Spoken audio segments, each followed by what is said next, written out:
Comment ne plus se sentir deux colocataires dans votre couple? Pourquoi le désir a disparu et comment le faire revenir? Pourquoi vous avez l'impression que votre conjoint est devenu votre gosse et plus votre mari?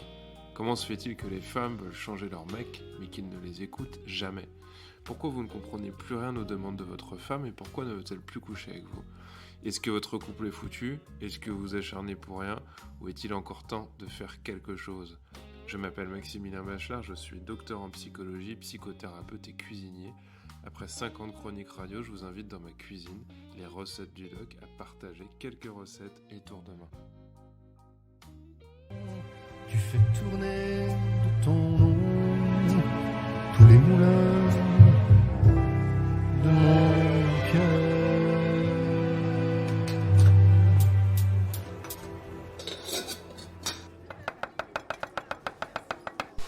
Bonjour à tous et à toutes, aujourd'hui on va parler des secrets des couples malheureux pour toujours.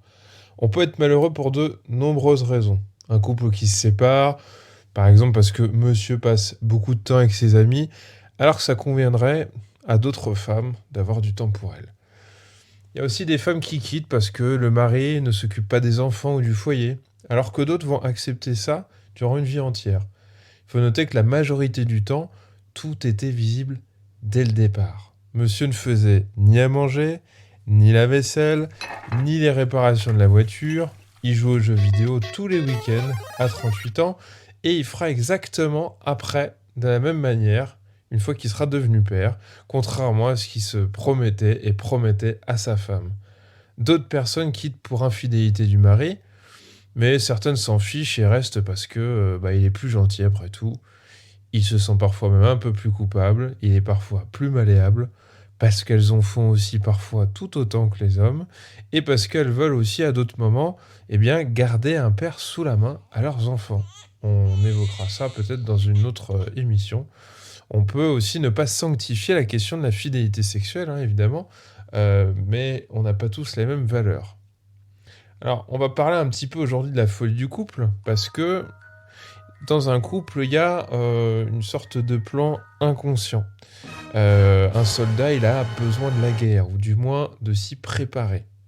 Et certains ont besoin du fonctionnement de l'autre pour venir en fait se confirmer quelque chose par effet de résonance. Et grâce à l'autre, ils n'arrivent pas finalement à dépasser quelque chose, à se réaliser, parce qu'ils ont souvent peur et la bataille les occupe. On va dire que les conflits de couple, parfois, c'est un bel alibi pour soit venir reproduire quelque chose que l'on connaît, soit pour éviter d'aborder quelque chose. Dans ces histoires-là, personne ne prend vraiment la responsabilité d'arrêter le couple. Ou alors ça peut durer un petit temps et puis il y en a un des deux qui vient rechercher l'autre qui s'était arrêté et il cède et donc on est reparti pour un tour de plus. Donc on peut aller dans des batailles où chacun avec sa problématique finalement vient utiliser l'autre pour exprimer ça à fond. Au début, dans pas mal d'histoires de couple, en fait, on voit un bourreau et on voit une victime. Puis finalement, il arrive assez souvent qu'on ne sache plus vraiment à qui s'adresser, qui est qui. Un petit peu comme dans le film Gone Girl avec Ben Affleck. C'est un film qui est assez pertinent.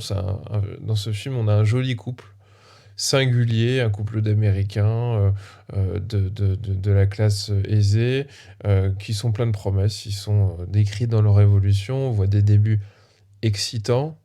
On voit un couple agréable qui donne envie, et puis on observe progressivement une cassure. Le film, il va décrire, au-delà des apparences publiques, comment chacun s'est ressenti dans son couple.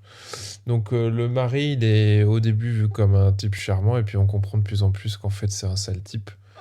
Et puis on va observer la même chose pour madame, qui est tout aussi malheureuse, menteuse et manipulatrice. Bon.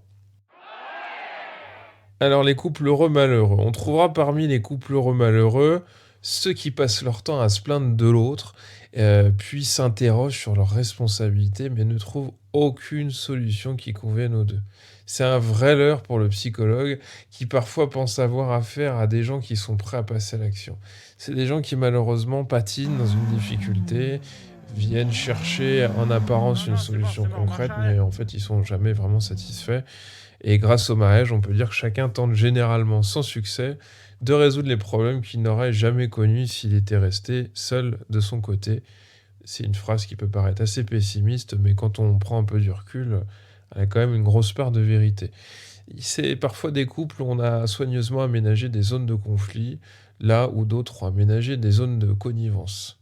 Ce sont aussi parfois des couples qui se définissent par un désaccord perpétuel. Évidemment, ici, l'amour, c'est pas une solution, mais c'est comme une sorte de problème qui résout rien. Avant de commencer et de vous énumérer les explications, en tout cas les raisons qu'on peut invoquer, je vais vous parler de l'alibi habituel. N'oublions pas les enfants. Les enfants, c'est l'alibi qui revient régulièrement. Et qu'est-ce que j'entends de la part de monsieur, de madame ou des couples? C'est qu'on ne se sépare pas pour eux. Et là, on peut rapidement les faire rentrer, ces enfants, dans la grande farandole de la folie. Parfois, les enfants disent que ça ne va pas d'ailleurs, et ils peuvent être les confidents et entendre des mauvaises choses. Et bah, évidemment, je vous cacherai pas que ces enfants, la plupart du temps, ils sont plus mûrs qu'on devrait attendre de leur âge, et c'est souvent eux qui donnent le top départ de la séparation. Comment ils le font? En allant mal, en fait. Ils vont pas bien. Ils sont au milieu d'un couple parental qui va très mal et qui veut pas s'en rendre compte. Mais des parents malheureux, en tout cas, sachez qu'évidemment, ça donnera des enfants qui seront soit malheureux, soit qui referont le même schéma. Souvent, on ne veut pas faire comme les parents, donc on essaye de faire l'inverse. Et donc, en faisant l'inverse, finalement, on fait un peu par rapport à eux, donc on fait un peu la même chose. Un couple doit avoir symboliquement une fin possible pour moi. Il faut qu'il y ait un contrat minimum en fonction des besoins de chacun. Sinon, c'est une sorte d'enchaînement. C'est une obligation qui ne peut s'épanouir, ou on ne peut pas exister, mais qui devient simplement le théâtre de nos névroses sur scène. Oui, je pense que la fin symbolique, elle doit se matérialiser par, pour certains, ce sera la question de la fidélité, pour certains, ce sera le fait de se retrouver dans un quotidien qui ne nous convient pas du tout parce que l'autre l'a beaucoup trop modifié ou contrôlé ou manipulé. En tout cas, il faut qu'on puisse se dire, mais qu'est-ce qui ferait qu'on arrêterait un couple finalement? Parce qu'une des grosses difficultés dans les couples, c'est que justement, il semblerait qu'il n'y ait aucune fin de programmée, même en cas de pépin. Et dans ces histoires de couples heureux malheureux, la problématique de l'un, elle vient s'entrechoquer, s'entremêler un peu trop avec l'histoire personnelle de l'autre. Même si à l'intérieur, ces gens-là souffrent, on pourrait dire de l'extérieur qu'en fait, ça marche du tonnerre. C'est le coup de l'infirmière, par exemple, qui est toujours en lien avec des hommes qui sont en pleine dépression et qui ont régulièrement un problème d'alcool. Et puis elles vous diront que c'est le troisième mec avec qui elles sont, et puis ils ont toujours le même profil. Et allez, un croque-monsieur pour la 4. Alors, finalement, ce qui va nous rester à expliquer, c'est les raisons qui font que les gens restent tout de même ensemble. Et pour le coup, aujourd'hui, je vais vous donner 12 raisons, 12 explications ou 12 fonctions à ce grand mystère. Et ces fonctions, évidemment, elles peuvent se superposer. Première raison, le mariage forcé ou le mariage arrangé. Et la question qui se pose, c'est arrangeant, pourquoi, pour qui? Certains mariages arrangés marchent très bien, parce qu'en fait, ils poussent à se connaître, à s'ajuster. Et ça nous sort d'une certaine manière d'illusion, parfois un peu destructrice, je trouve, de l'idée du coup de foudre. Comme s'il fallait absolument trouver son coup de foudre pour que quelque chose fonctionne. Et d'ailleurs, même si on a souvent une image plutôt horrible du mariage arrangé, ça ne nous empêche pas d'être des millions à applaudir une émission de télévision qui l'a instituée sur le service public tout de même. Et oui, je dis ça, je dis rien. Le mariage arrangé, finalement, parfois c'est pas si mal parce que, je me fais l'avocat du diable, ça demande qu'on se découvre, ça demande qu'on s'ajuste, ça demande qu'on se parle.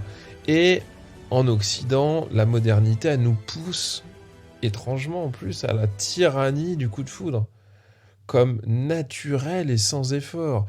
On va dire, voilà chérie, comme naturellement et sans effort, je t'ai aimé et tu me correspondais, et tu dois me correspondre encore par la suite sans que je n'ai à faire le moindre effort. C'est notamment pour ça que les statistiques des émissions sur les mariages arrangés sont finalement pas très reluisants. Le principe, il est intéressant, mais dans l'émission à laquelle je fais référence, les participants, je pense, restent pris dans le modèle occidental et très sucré du coup de foudre.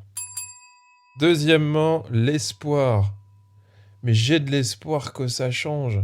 Docteur, j'ai de l'espoir qu'il puisse changer par la suite. C'est un vrai carburant en fait, hein. Pour certains, c'est un vrai carburant.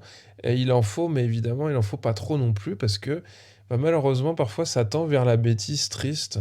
Quand ça fait 5, 10, 15, 20, 20, 25, 30 ans que vous attendez quelque chose de la part de l'autre qui n'advient pas, vous imaginez bien que vous êtes un peu l'emmerdeur ou l'emmerdeuse de service et que l'autre aussi, de toute façon, doit être assez malheureux.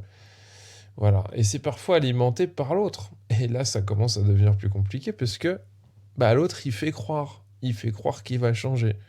Il ose pas parfois dire non, ou elle ose pas parfois dire ses quatre vérités à l'autre. Donc elle promet, ou il promet, ou elle dit qu'elle va essayer, ou il dit qu'il fera son possible, etc., etc. Et ça peut durer des années, ces histoires.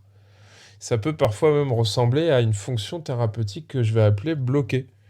C'est-à-dire, je veux changer l'autre, et tant qu'il ne change pas, je reste dans le couple. Et oui, ça peut vous paraître bizarre, un jour je ferai peut-être une émission là-dessus, mais il y a bien des couples qui, une fois qu'ils vont mieux, se séparent. Étrange, non ? Troisièmement, il peut y avoir des questions de rivalité et d'enjeux de possession du partenaire. Par exemple, pour ennuyer la belle-mère ou le beau-père, parce que je lui ai piqué son fils et de toute façon il était trop collé à sa mère et de toute façon sa mère était trop collée à son fils. C'est toi mon fils ? Et elle n'a pas réussi à en faire complètement un homme et c'est moi qui vais en faire complètement un homme.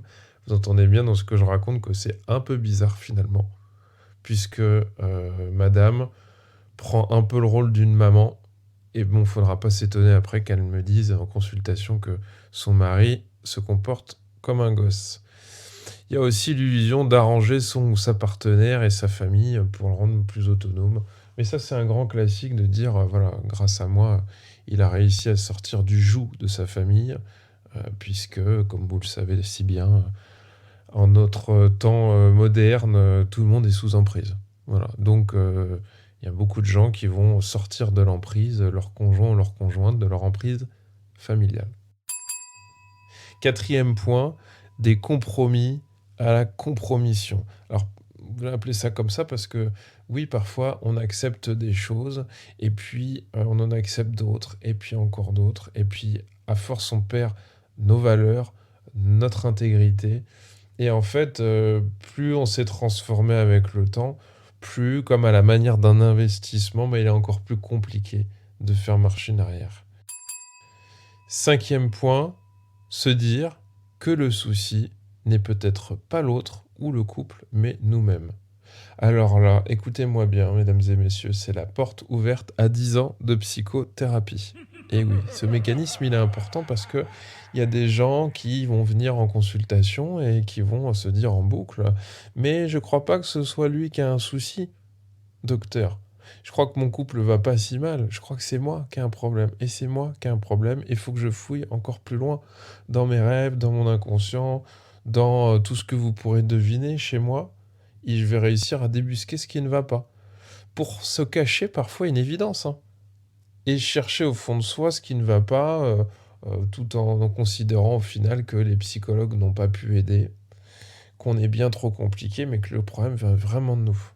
Bon, moi j'ai tendance à dire aux gens qu'il vaut mieux s'épargner ces 10 ans de psychothérapie, et qu'évidemment, en fait, tout n'est pas de votre faute, qu'il y a des choses à regarder en face, et qu'en fait, parfois, le problème, c'est qu'on veut essayer de faire fonctionner deux personnes, et ça n'est plus possible, ou ça ne l'a jamais été, tout simplement, et qu'il n'y a pas à chercher à modifier un partenaire ou l'autre pour que ça fonctionne absolument. Sixième point, il y a, comme explication au fait que les couples malheureux pour toujours n'arrivent pas à se séparer, la culpabilité de laisser l'autre. Et puis, un autre point qui vient souvent avec, c'est la culpabilité de détruire la famille. Alors ça, c'est le grand classique, et c'est le grand classique de la femme qui a peur de ça, mais aussi du mari qui vient lui redire ça.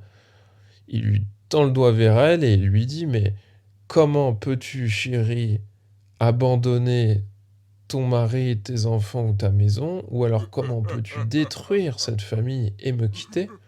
Et là où c'est le plus drôle, c'est qu'il lui répète souvent ça une fois qu'il a couché avec tout le village, ou à peu près tout le village, excepté la mamie de 76 ans, histoire de rajouter en fait une pièce dans le jukebox de madame. Voilà, il la culpabilise bien, il rajoute du bois dans la cheminée, et elle en oublie les faits finalement. Grâce à cette pirouette, elle vient revoir le psychologue, elle pleure, elle se dit oui, mais c'est vrai que mes pauvres enfants de 12 et 15 ans vont être très très très malheureux.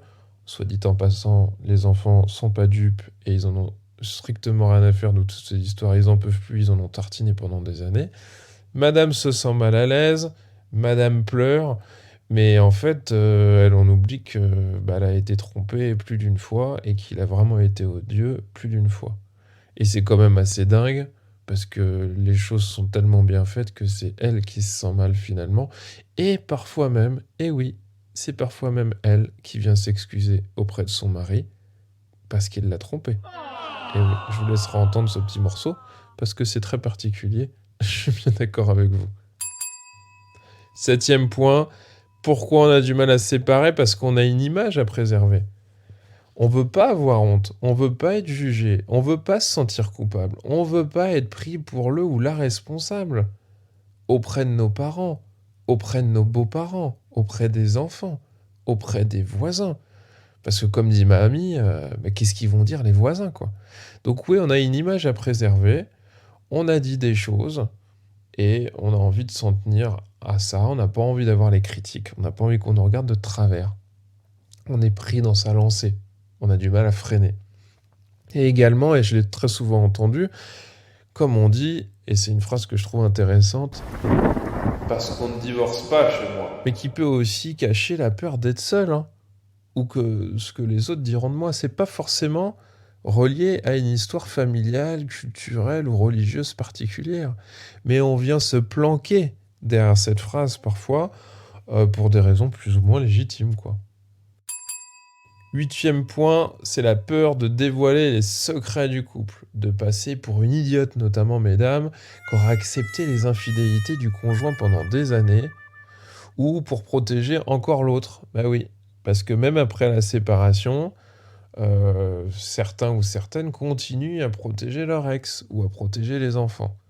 Et ça va souvent de pair avec le fait de ne pas vouloir donner raison aux parents ou à ceux qui nous disaient de partir. Ben oui, parce que, en fait, si on dévoile les secrets, on va dire à notre famille ou à nos amis ce qu'ils pressentaient et ce pourquoi on leur disait « Mais non, qu'est-ce que tu racontes? C'est pas vrai, il ou elle a pas fait ça. » Vous comprenez bien le conflit de loyauté qui va devoir éclater, et puis on va devoir dire « en fait, vous saviez quoi les amis? Vous saviez quoi les parents? Vous aviez raison. » Voilà.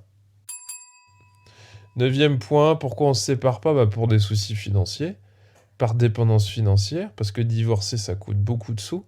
Divorcer, c'est souvent lâcher un bien qu'on possédait, dans lequel on se sentait bien, c'est déménager, c'est payer un avocat.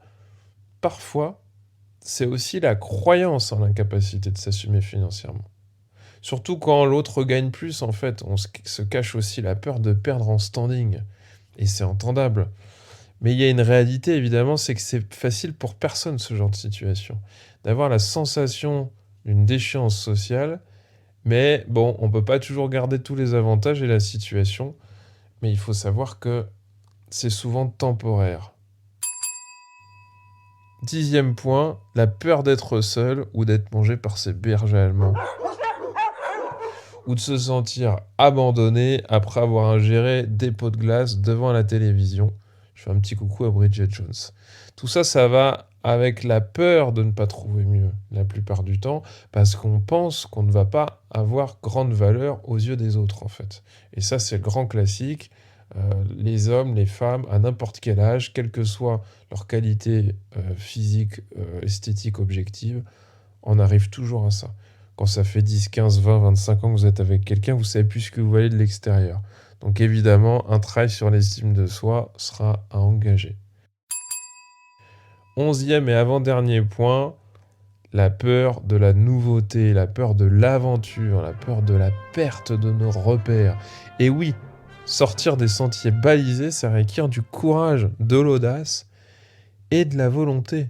Et tout ça, c'est un peu grippé avec le temps, et je pense que ça n'est pas forcément défini jusqu'à la fin de notre vie, que ça peut encore se travailler, mais que pour cela, c'est un jeu de balance, et que si à un moment donné, on est un peu poussé aux fesses pour devoir changer, on peut parfois se sentir pousser des ailes, mais il est normal que la nouveauté inquiète, l'incertitude, c'est tout à fait entendable.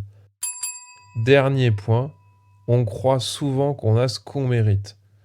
Donc, on ne mérite pas mieux. C'est ce qu'on se dit. Mais la vérité, en fait, c'est pas qu'on a ce qu'on mérite, mais qu'on a ce qu'on croit qu'on mérite. Réécoutez bien cette phrase, elle est pertinente, elle est importante. On n'a pas ce qu'on mérite, mais on a ce qu'on croit qu'on mérite.